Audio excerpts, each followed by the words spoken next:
ಹೀಗಾಗಿ ವಿಶೇಷ ಅಧಿವೇಶನ ಕರೀತಾರೆ ಅಂದ್ರೆ ಇಂಥ ಕೆಟ್ಟ ಸರ್ಕಾರವನ್ನ ಯಾರು ನೋಡಕ್ ಸಾಧ್ಯ ಇಲ್ಲ. ಇಲ್ಲಿ ಮರ್ಡರ್ಗಳಾಗ್ತಾ ಇದೆ, ರೇಪ್ ಆಗ್ತಾ ಇದೆ, ಕಾನೂನು ಸುವ್ಯವಸ್ಥೆ ಹಾಳಾಗ್ತಾ ಇದೆ. ಇದರ ಬಗ್ಗೆ ವಿಶೇಷ ಅಧಿವೇಶನ ಕರಿಬೇಕಾಯ್ತು. ಡ್ರಗ್ ಮಾಫಿಯಾ ಇಡೀ ಕರ್ನಾಟಕವನ್ನ ಸುತ್ತುವರೆದು ಬಿಟ್ಟಿದೆ. ಮಹಾರಾಷ್ಟ್ರದವ್ರು ಬಂದು ಇಲ್ಲಿ ಸೀಸ್ ಮಾಡ್ತಾರೆ, ಮೈಸೂರಲ್ಲಿ. ಮಹಾರಾಷ್ಟ್ರದವ್ರು ಬಂದು ಬೆಂಗಳೂರಲ್ಲಿ ಸೀಸ್ ಮಾಡ್ತಾರೆ.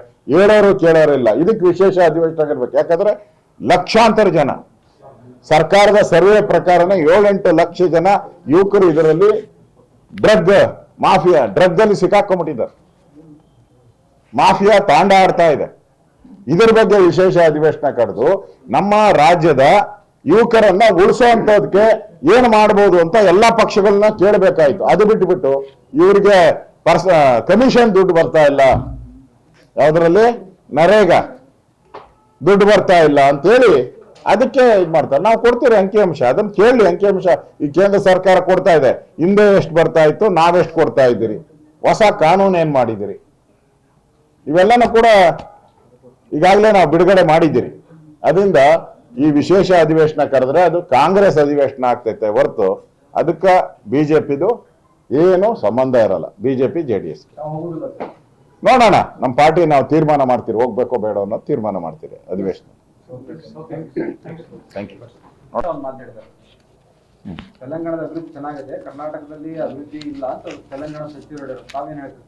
ಅದಕ್ಕೆ DK ಶಿವಕುಮಾರ್ ಅವರು ಉತ್ತರ ಕೊಡಬೇಕು. ಯಾಕಂದ್ರೆ DK ಶಿವಕುಮಾರ್ ಅವರೇ ಹೋಗಿ ಅಲ್ಲಿ ಕೈ ಎತ್ತಿಬಿಟ್ಟು ನಾನೇ ಗೆಲ್ಸಿದ್ದು ಅಂದ್ರಲ್ಲ.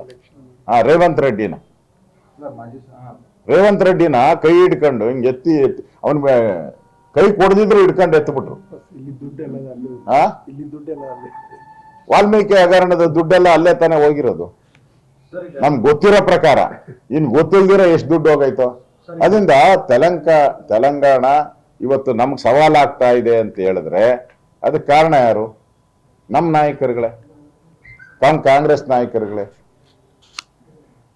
ಅದನ್ನ ಸರ್ಟಿಫಿಕೇಟ್ ಕೊಟ್ಟಿರೋದನ್ನ ಕರೆಕ್ಟಾಗಿ ಕೊಟ್ಟಿದ್ದಾರೆ ಸರ್. ನಾನು ಹೇಳಿದ್ದೀನಿ, ಸರ್ಕಾರ ಪಾಪರ್ ಆಗಿದೆ, ಖಜಾನೆ ಖಾಲಿ. ಅಸೆಂಬ್ಲಿ ಒಳಗಡೆನೆ ಹೇಳಿದ್ದೀನಿ, ಇಲ್ಲೂ ಹೇಳ್ತಾ ಇದ್ದೀನಿ, ಖಾಲಿ ಆಗಿದೆ ಅಂತೇಳಿ. ಸಂಬಳ ಕೊಟ್ಟಿಲ್ಲ. ಒಂದೇ ನಿಮಿಷ, ನಿಮ್ಮ ಎಲ್ಲ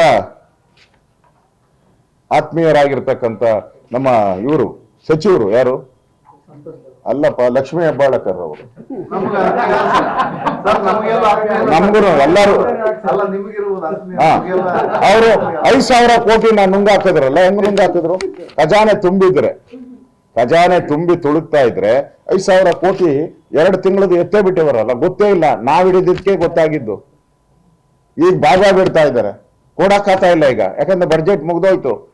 ಮಾರ್ಚ್ ಬಡ್ಜೆಟ್ ಅಲ್ಲಿ ಒಳಗಡೆ ಕೊಡ್ಬೇಕಾಯ್ತು, ಅದು ಕೊಡಕ್ಕಾಗ್ತಾ ಇಲ್ಲ.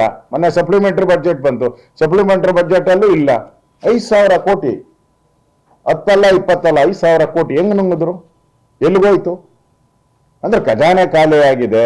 ಈಗ ಆತ್ಮಹತ್ಯೆಗಳಾಗ್ತಾ ಇದೆ ಅಧಿಕಾರಿಗಳು. ಎಲ್ಲ ಕ್ಷಮಾಪಣೆ ಕೇಳಿದ್ರಲ್ಲ, ಕ್ಷಮಾಪಣೆ ಕೇಳಿದ್ರು. ಮುಖ್ಯಮಂತ್ರಿ ಹೆಂಗಾನ ಮಾಡಿ ಅಡ್ಜಸ್ಟ್ ಮಾಡಿ ನಾನು ಕೊಟ್ಬಿಡ್ತೀನಿ ಅಂದ್ರಲ್ಲ. ಇದುವರೆಗೂ ಕೊಡಕ್ಕಾಗಲ್ಲ. ಯಾಕಂದ್ರೆ ಬಡ್ಜೆಟ್ 31 ಮುಗ್ದೋಯ್ತು ಮಾರ್ಚ್. ಅದರಲ್ಲಿ ಅಲೋಕೇಶನ್ ಆಗಿ ಕೊಡ್ಬೇಕಾಗಿತ್ತು. ಫೈನಾನ್ಸ್ ಅವ್ರು ಹೇಳ್ತಾರೆ ಅಲೋಕೇಶನ್ ಮಾಡಿದಿರಿ ಅಂತಾರೆ. ಮಾಡಿದ್ರೆ ದುಡ್ಡು ಎಲ್ಲಿ ಹೋಯ್ತು ಇವಾಗ? 5,000 ಕೋಟಿ. ಅದು ವಾಲ್ಮೀಕಿ ನಿಗಮದ ತರ ಏನಾನ ಪಟಾಪಟ್ ಅಂತ ತೆಲಂಗಾಣ ಹೇಳಿದ್ರಲ್ಲ, ಅಲ್ಲಿಗೆ ನಾನು ಹೊರಟೋಯ್ತು 5,000 ಕೋಟಿ.